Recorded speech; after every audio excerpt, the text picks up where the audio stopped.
নমস্কাৰ বন্ধু বান্ধৱীসকল, আজি মোৰ থাম্বনেইলটো চাই গম পাইছে গোটৰ মহিলাসকলে 10,000 টকা যদি পাবলৈ হয় তেতিয়াহ'লে আপোনালোকে এই দুটা কাম নকৰিলে আপোনালোকে এই 10,000 টকাটো লাভ নকৰিব।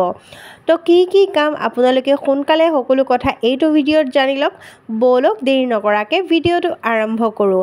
প্ৰথমতে ক'বলৈ লৈছোঁ, যদি আপোনালোকে এতিয়ালৈকে আপোনালোকৰ ডকুমেণ্টছত মানে ধৰক আপোনালোকৰ আধাৰ কাৰ্ড হওক, ভোটাৰ কাৰ্ড হওক, আপোনালোকৰ নাম ভুল আছে, কিবা যদি ভুল থাকে তেতিয়াহ'লে আপোনালোকে কি কৰি লওক, এইখিনি শুদ্ধ কৰি লওক, নহ'লে কিন্তু আপোনালোকে এই 10,000 টকাটো নাপাব।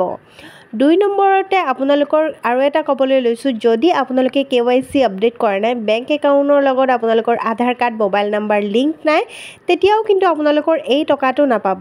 তো আপোনালোকে কেনেকৈ চেক কৰিব? আপোনালোকে যদি জানিব বিচাৰে আপোনালোকৰ বেংক একাউণ্টৰ লগত আধাৰ কাৰ্ড লিংক আছেনে নাই, যদি আপোনালোকে জানিব বিচাৰিছে কমেণ্ট বক্সত কমেণ্ট কৰি দিব, মই আপোনালোকক জনাই দিম।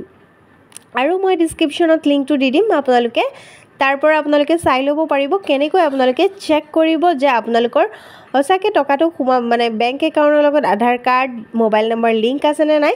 যদি আছে তেতিয়াহ'লে আপোনালোকে এই টকাটো লাভ কৰিব, আৰু যদি নাই তেতিয়াহ'লে আপোনালোকে কি কৰিব, আপোনালোকৰ বেংকত গৈ আপোনালোকে কি কৰিব, ডকুমেণ্টছখিনি লৈ যাব, আপোনালোকৰ আধাৰ কাৰ্ড, পান কাৰ্ড আপোনালোকে লৈ গৈ আপোনালোকৰ এটা ফৰ্ম দিব, KYC ফৰ্ম। এইটো আপডেট কৰি আপোনালোকে কি কৰক, বেংকত জমা দি দিয়ক। জমা দিয়াৰ লগে লগে আপোনালোকৰ এই KYC আপডেট কৰি দিব, আৰু লগতে আপোনালোকৰ এই টকাটো সোমাই যাব মানে। আৰু এই KYC আপডেট নকৰিলে কিন্তু যিকোনো আঁচনি আপোনালোকৰ একাউণ্টত নোসোমাব। আশা কৰোঁ মোৰ ভিডিঅ'ৰ গোটেইখিনি কথা বুজি পাইছে। মোৰ ভিডিঅ'টো ভাল লাগিলে লাইক, কমেণ্ট, শ্বেয়াৰ কৰিব, চেনেলটো ছাবস্ক্ৰাইব কৰিব। ধন্যবাদ।